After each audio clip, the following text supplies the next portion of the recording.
Et là, je me dis, mais qu'est-ce qui s'est passé?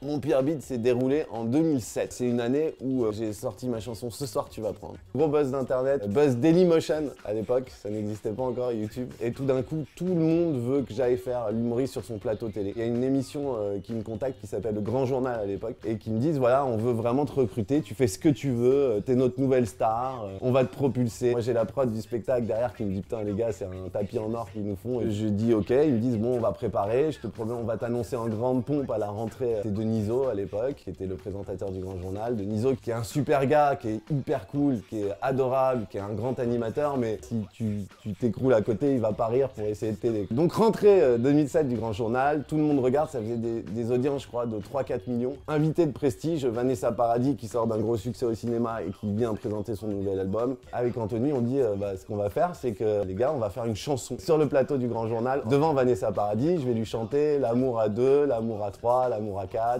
Et en fait, c'était une chanson évidemment comique. Deniso qui m'annonce comme la nouvelle perle, la nouvelle pépite de l'humour. Moi, je répète la chanson. Je vous contextualise le truc, c'est parce que c'était compliqué, parce qu'il fallait jouer la chanson en live, commencer à la guitare, et après c'est une bande qui partait, donc il fallait répéter dans des studios de musique, je répète avec Anthony, mais pendant des semaines et tout, c'était galère à faire. Et donc je fais ma chanson devant Vanessa Paradis, et là, j'arrive tout seul avec ma guitare, je suis tout tremblant, j'ai la bouche sèche parce que je suis stressé, et tu dis va se passer un miracle, je sais pas, tu sais, on parle souvent des artistes qui ont du stress avant, et puis bizarrement, dès que la porte s'ouvre, tout s'annule, et bah, c'est pas passé comme ça.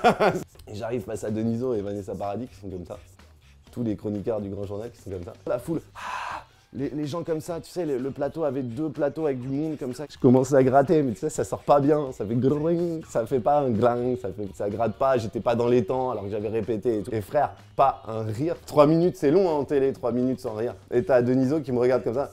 Merci Max Boublil, tout de suite on va passer au SAV. Et là, je me dis, mais qu'est-ce qui s'est passé? Donc je repose ma guitare, je sors, et je lui dis, il y a le patron de Canal+ qui est là et tout, je vais lui serrer la main, et frère, le gars, il me fait comme ça, une main molle, une main genre j'avais le coronavirus. J'étais malade, genre les gens m'évitaient. Et je vais quand même dans la loge, et j'essaie de discuter avec les gens. Quand je vais dans la loge regarder la suite de l'émission, les gens commencent à partir de la loge. Je regarde la suite, et là ce qui m'a vraiment achevé, c'est qu'il y a un moment, Vanessa Paradis, elle reprend la parole. Je voulais juste vous dire à quel point c'est courageux pour ce jeune chanteur d'être venu faire une chanson. Et là je me suis dit, waouh, le beat total. Maintenant que je fais un peu de cinéma et tout souvent je rencontre des acteurs et des actrices connues, j'ai toujours peur de tomber sur Vanessa Paradis. Si un jour je la croise, j'ai envie de lui dire, tu sais, mon bide, ça y est, je sais, tu vois, j'ai envie de clearer le truc avec elle. À un moment, ils m'ont dit, bah tu sais pas grave, les prochaines émissions, tu viens sur le plateau avec des perruques, tu montes sur la table, tu fais des petits sketchs. J'ai dit, frère, plus jamais je touche à la télé, j'ai arrêté le Grand Journal. Je crois que je suis le gars qui est resté au Grand Journal le moins au monde. Je pense que des gars du public sont plus reconnus comme ayant fait partie du Grand Journal que moi. Donc si j'ai un conseil aux jeunes artistes, restez sur scène, n'allez pas tout de suite en télé parce que ça peut être très très dur.